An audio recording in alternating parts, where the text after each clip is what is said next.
안녕하세요 여러분. 초신현 변호사의 법률 이야기에 오신 것을 환영합니다. 법률사무소 약속의 초신현 변호사입니다. 오늘은 상가건물 임대차 보호법에 대해서 알아보겠습니다. 요즘 뉴스에서 전세 사기를 다룬 보도를 꽤 많이 접할 수 있습니다. 주택뿐만 아니라 상가 건물을 둘러싼 분쟁도 자주 발생합니다. 지난해 서울시에서는 상가건물 임대차 분쟁조정위원회에 접수된 건수가 역대 최고치를 기록했다고 합니다. 그 중에서도 가장 많은 종류는 계약 해지에 관한 건이었으며 수리비, 임대료, 원상회복 순서로 분쟁 건수가 많았다고 합니다. 계속해서 높아지는 물가와 환율로 인해 상가 임대차 분쟁은 앞으로도 늘어날 것 같아 보입니다. 자영업이든 기업이든 사업체를 운영하시는 분들, 모든 분들에게 한 줄기 빛이 비춰주기를 기원합니다. 저희 사무실에서도 상가 건물에 관한 의뢰가 자주 들어오곤 합니다. 임대차 분쟁은 그만큼 주위에서 자주 일어나는 일이라는 뜻이니 관련 지식을 미리미리 쌓아두시면 좋을 것입니다. 상가 건물 임대차 보호법은 말 그대로 상가 건물 임대차에 관해서 민법에 대한 특례를 규정하여 국민 경제생활의 안정을 보장하는 것을 목적으로 하고 있습니다. 이어서 설명드리겠지만 임대인과 임차인의 정당한 권리를 보장하기 위한 제도입니다. 참고로 상가건물 임대차에 대해서는 상가건물 임대차 보호법이라는 규정이 민법보다 우선적으로 적용됩니다. 그 밖에 일반 사항에 관해서는 민법 채권편에 임대차에 관한 규정이 적용되겠습니다. 상가건물 임대차 보호법에서 명시하는 임대차 목적물은 사업자 등록의 대상이 되는 상가건물에 적용이 됩니다. 임대차 목적물의 주된 부분을 영업용으로 사용하는 경우에도 적용이 됩니다. 상가 건물이 아닌 경우에는 적용되지 않는다는 점 기억하시기 바랍니다. 여기에서 한 가지 같이 알아둬야 하는 점은 지역별로 정해진 보증금 이하로 임차하는 경우에 한정해서 상가 건물 임대차 보호법이 적용된다는 것입니다. 세종시의 경우에는 보증금이 5억 4천만 원 이하인 상가 건물에 임대차 보호법이 적용된다는 점을 기억하시기 바랍니다. 보증금 이외에 차임이 있는 경우에는 임차 보증금 계산법이 따로 있습니다. 바로 월 단위 차임액에 100을 곱해서 보증금과 합산한 금액이 환산 보증금이 된다는 것입니다. 예를 들어 보증금이 1억, 월세가 450만 원인 경우에는 월세 450에 100을 곱해서 4억 5천만 원이 환산 보증금이 되고 여기에 원래의 보증금 1억을 합산한 금액, 그래서 5억 5천만 원이 계산이 되는 보증금입니다.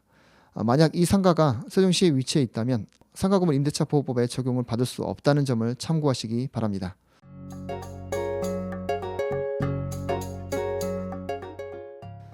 그 다음으로 설명할 내용은 아주 중요한 부분입니다. 바로 대항력과 우선 변제권입니다. 여기에서 대항력이란 임차인이 임대차 관계를 제3자에게 주장할 수 있는 법률상의 권리를 말합니다.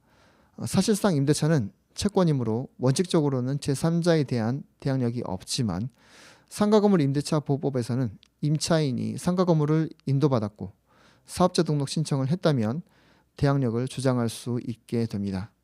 즉 대항력을 인정받기 위한 요건 두 가지는 상가건물 인도, 사업자 등록입니다.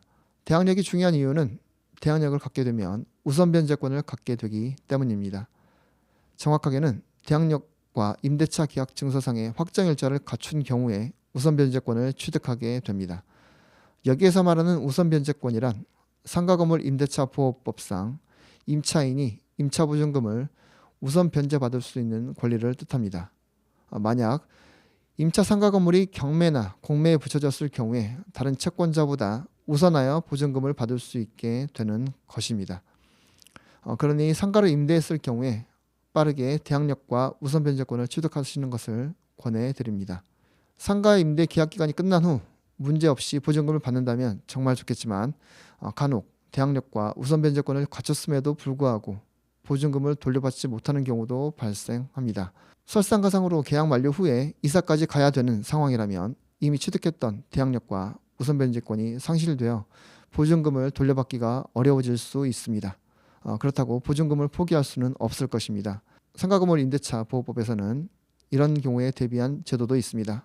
바로 임차권 등기 명령 제도입니다.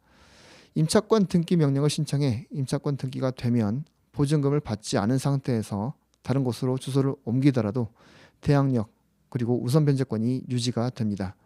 임차권 등기 명령 신청을 위해서는 두 가지 조건을 충족해야 합니다. 첫 번째는 임대차가 종료된 후에 신청할 것입니다. 두 번째로는 보증금이 반환되지 않은 경우일 것입니다. 이 경우에 임차인은 임차 건물의 소재지를 관할하는 지방법원 또는 시군법원에 임차권 등기 명령을 신청할 수 있습니다. 마지막으로 임대차 기간과 계약 갱신에 대해서 설명드리겠습니다. 만약 임대차 계약서를 작성할 때 기간을 정하지 않거나 기간을 1년 미만으로 정한 임대차는 그 기간을 1년으로 보고 있습니다. 여기서 임차인만이 1년 미만으로 정한 기간이 유효함을 주장할 수 있습니다. 이는 최단 존속 기간을 보장하기 위함입니다. 상가 임대차의 경우 최장 10년까지 임차인이 갱신 요구권을 행사할 수 있다는 점도 기억하시기 바랍니다. 계약 갱신의 경우에는 임차인의 요구에 따른 갱신과 묵시적 갱신이 있습니다. 임대인은 임차인이 임대차 기간이 만료되기 6개월 전부터 1개월 전까지 사이에 계약 갱신을 요구할 경우 정당한 사유 없이 거절할 수 없습니다.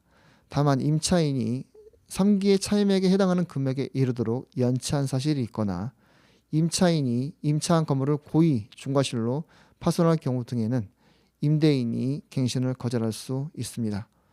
계약의 묵시적 갱신이란 임대인이 기간 만료 6개월 전부터 1개월 전까지 기간 이내에 임차인에게 갱신 거절의 통지나 조건 변경 통지를 하지 않은 경우 그 기간이 만료된 때 전 임대차와 동일한 조건으로 다시 임대차한 것으로 여기는 것입니다. 쉽게 말해서 기간 만료 전에 당사자가 미리 갱신 거절의 통지를 하지 않으면 자동으로 계약이 갱신된다는 뜻입니다. 이것이 묵시 갱신입니다.